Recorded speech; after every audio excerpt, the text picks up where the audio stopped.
My wife passed away before she finished her first book, and when I tried to honor her memory by finding the draft, I found out she was writing to her affair partner and planning how to steal the kids away. So I, 46M, have been with my wife Cynthia, 44F, for 22 years, at least up until last month. Last month, Cynthia got caught up in a really bad car crash. She was always one of those drivers who loved to stare into her phone, and I should have done more to get her to change, but unfortunately, this distracting habit caught up to her in the last week of January. The police showed up at my doorstep and asked if this was her residence and if I was her husband. I said yes, and they gave me their condolences and informed me that Cynthia was caught up in a fatal car accident. I was crushed. We had 2 kids together, 18F and 16M, and we struggled to keep it together in the immediate days following her passing. I really wanted to honor her memory somehow, and at the time of the accident, I had no idea she was having an affair.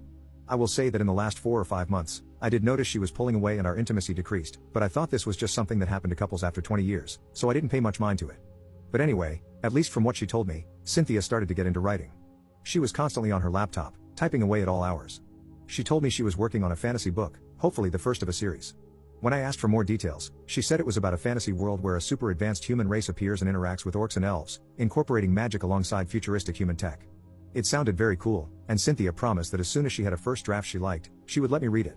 I decided to honor her by obtaining the draft of her book and hiring a writer to clean it up and publish it with a novelty press.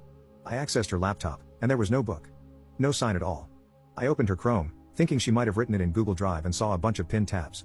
One was a Facebook Messenger tab, containing a ton of her messages with a man named John. I have no idea who John is, never met him, but they talked about meeting up, exchanged photos, everything. The last message John sent her was 2 days before Cynthia's accident, the two saying they loved each other, and him saying he was going on a business trip to Germany. The messages between Cynthia and John showed they had met up at the house more than once, so I already had the locks changed.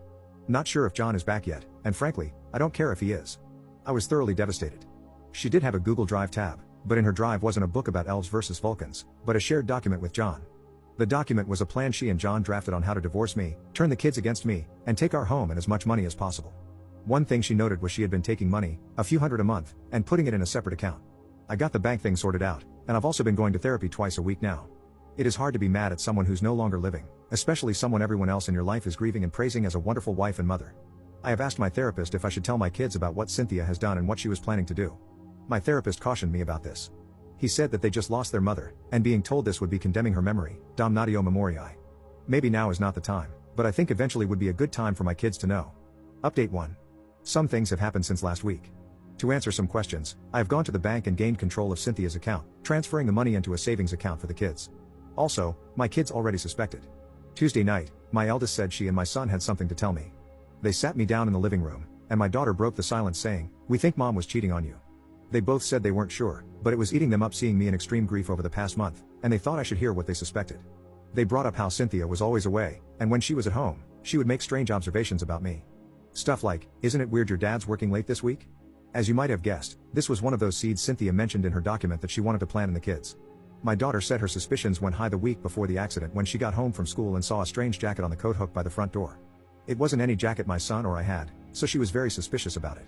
I told both my kids that I didn't tell them, but I found evidence on their mom's computer when I was looking for the book she said she was writing. My daughter wanted to see the evidence, but my son said he doesn't want to think or talk about mom for a while.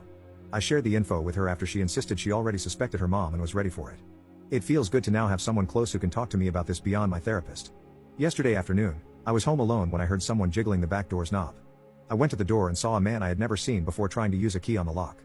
I told him to step back from the door, and he almost jumped. I opened the door ajar and asked him who he was and what he was doing in my backyard. He introduced himself as John, Cynthia's business partner. He told me that he worked with my wife, and he just got back from a trip and saw Cynthia had passed away on social media. He mentioned that he and Cynthia were starting a business, and they had a business bank account with his investment money stuck there, and he was wondering if I could help him get the business funds transferred over.